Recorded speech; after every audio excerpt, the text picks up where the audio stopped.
আসসালামু আলাইকুম। সম্মানিত মাছ চাষি ভাই বন্ধুগণ, প্রতিবারের মতো আবারও আপনাদের সামনে নিয়ে এলাম একটি নতুন মাছের ভিডিওতে আপনারা যে মাছগুলো দেখছেন, এই মাছগুলো হচ্ছে 2025 সালের অরিজিনাল থাই পাঙ্গাস মাছের পোনা। মাছ চাষি ভাই বন্ধুগণ, আজকে আমি আপনাদের সামনে এই থাই পাঙ্গাস মাছ সম্পর্কে কিছু কথা বলবো। তবে যারা আমাদের চ্যানেলের মধ্যে নতুন, অবশ্যই আমাদের চ্যানেলটিকে সাবস্ক্রাইব করে রাখবেন নতুন ভিডিও পাওয়ার জন্য। তো মাছ চাষি ভাই বন্ধুগণ, সর্বপ্রথম কথা হচ্ছে, আমরা যদি এই মাছগুলো আমাদের পুকুরের মধ্যে কালচার করতে চাই, সেক্ষেত্রে অবশ্যই আমাদেরকে একটি বড় আকারের পুকুর বা মাঝারি আকারের পুকুর নির্বাচন করে নিতে হবে। কেননা এই মাছগুলো আপনার পানির মধ্যে যত বেশি চলাফেরা করতে পারে, তত দ্রুত কিন্তু আপনার এই মাছগুলো বড় হয় বা তত তাড়াতাড়ি সাইজে চলে আসে। তো ওই বিষয়টির প্রতি অবশ্যই লক্ষ্য রাখতে হবে। আরেকটি বিষয় হচ্ছে, যেহেতু আপনার এই মাছগুলো আপনার পুকুরের পাড় ভাঙার অভ্যাস রয়েছে, তো সেক্ষেত্রে অবশ্যই আমাদেরকে পুকুরের চতুর্পাশ শক্তভাবে নিতে হবে এবং পুকুরের মধ্যে যদি কোনো ধরনের গর্ত থেকে থাকে, সেই সমস্ত গর্ত আমাদেরকে বন্ধ করে দিতে হবে, যেন পুকুরের মাছগুলো আপনার সেই সমস্ত গর্তের মধ্যে প্রবেশ করে যেন আপনার কালচারের পরিমাণ যেন কম না হয়ে যায়। তো এই বিষয়টির প্রতি অবশ্যই আমাদেরকে লক্ষ্য রাখতে হবে। এবার হচ্ছে, আপনার এই পুকুরের চতুর্পাশে, এই মাছের পুকুরের চতুর্পাশে যদি কোনো ধরনের গাছপালা থেকে থাকে, অবশ্যই আমাদেরকে এই গাছপালা কেটে নিতে হবে। কেননা আমরা যদি গাছপালা রেখে দিই, তো সেক্ষেত্রে দেখা যাবে পুকুরের মধ্যে পাতা পড়ার কারণে আপনার পুকুরের মধ্যে গ্যাস হয়ে মাছগুলো আপনার ধ্বংস হওয়ার সম্ভাবনা বেশি থাকে। তো ওই বিষয়টির প্রতি অবশ্যই আমাদেরকে লক্ষ্য রাখতে হবে। তো মাছ চাষ ভাই বন্ধুগণ, আরেকটি বিষয় হচ্ছে যে, আপনার এই মাছগুলো আপনারা মিক্সও চাষ করতে পারবেন কিনা। তো আপনারা যদি মাছগুলো মিক্সও চাষ করতে চান, সেক্ষেত্রে কিছু আপনার রিস্কের সম্ভাবনা রয়েছে। কারণ এই মাছগুলোর কাঁটা আপনার অন্য মাছের মধ্যে লাগার কারণে কিন্তু আপনার অন্যান্য মাছের কিন্তু ক্ষতির সম্ভাবনা বেশি থাকে।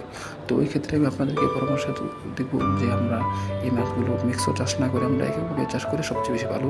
এবং একক চাষ করলে দেখা যাবে যে, আপনার এই মাছগুলো অল্প দিনে আপনার বড় হবে এবং আমরা 3 থেকে 3.5 মাসে আমরা এই মাছগুলো বাজারে তুলতে পারবো। অর্থাৎ এই মাছগুলো আপনার 2টা থেকে 3টা কেজি চলে আসবে, অথবা 1টা থেকে 2টা কেজি চলে আসবে, যদি আমরা সঠিক নিয়মে এই মাছগুলোকে খাবার দিই। তো এটি হচ্ছে একটি গুরুত্বপূর্ণ বিষয় যে, আমরা এই মাছগুলো যখন চাষ করব, তো সেই ক্ষেত্রে আমাদেরকে এই মাছগুলোকে খাবার অবশ্যই নিয়মতান্ত্রিক দিতে হবে, যেটি খুব গুরুত্বপূর্ণ বিষয়। আপনি যদি এই মাছগুলোকে নিয়মতান্ত্রিক খাবার দেন, অর্থাৎ আপনি যদি এক নিয়মে খাবার দেন 3 থেকে 3.5 মাস, তাহলে দেখা যাবে আপনার এই মাছগুলো আপনার 3 থেকে 3.5 মাসের মধ্যে আপনার ভালো সাইজে চলে আসবে এবং আপনি বাজারে তুলতে পারবেন।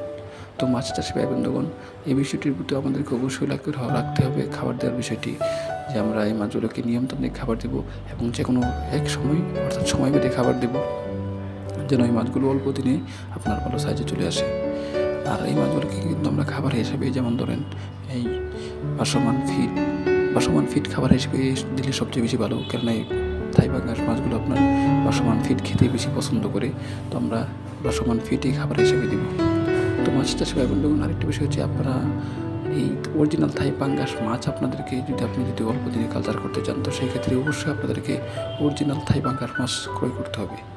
তো আপনারা আমাদের ভিডিওর মধ্যে যে মাছগুলো দেখছেন, এই মাছগুলো হচ্ছে অরিজিনাল 2025 সালের থাই পাঙ্গাস মাছের পোনা। আপনারা এই মাছগুলো প্রতি শতাংশে 200 থেকে 300 পিস একসাথে চাষ করতে পারবেন আপনারা। এবং অর্থাৎ যে কোনো আপনার প্রকারের পিস আমাদের কাছে এই মাছগুলো রয়েছে, অর্থাৎ যে কোনো ক্যাটাগরির আপনারা কিন্তু এই মাছগুলো যে কোনো সাইজের বা যে কোনো ক্যাটাগরির মাছ আমাদের কাছ থেকে সংগ্রহ করতে পারেন, এই অরিজিনাল থাই পাঙ্গাস মাছের পোনা। তো এই অরিজিনাল থাই পাঙ্গাস মাছ ছাড়াও আমাদের ছাড়াও নানা ধরনের মাছ রয়েছে, যেমন মৃগেল, রুই, কাতল, পাবদা এবং দেশি মাগুর, দেশি শিং, ভিয়েতনামি কই, ভিয়েতনামি শোল মাছ এবং আরও অনেক প্রকারের মাছ আমাদের কাছে রয়েছে। অর্থাৎ বাংলাদেশের মধ্যে যে সমস্ত মাছ আপনার চাষ হয়, সমস্ত ধরনের মাছ আমাদের কাছে রয়েছে। আপনারা কিন্তু চাইলে আমাদের কাছ থেকে সংগ্রহ করতে পারেন এবং আমরা এই মাছগুলো কিন্তু সারা বাংলাদেশের যে কোনো প্রান্তে হোম ডেলিভারি দিয়ে থাকি।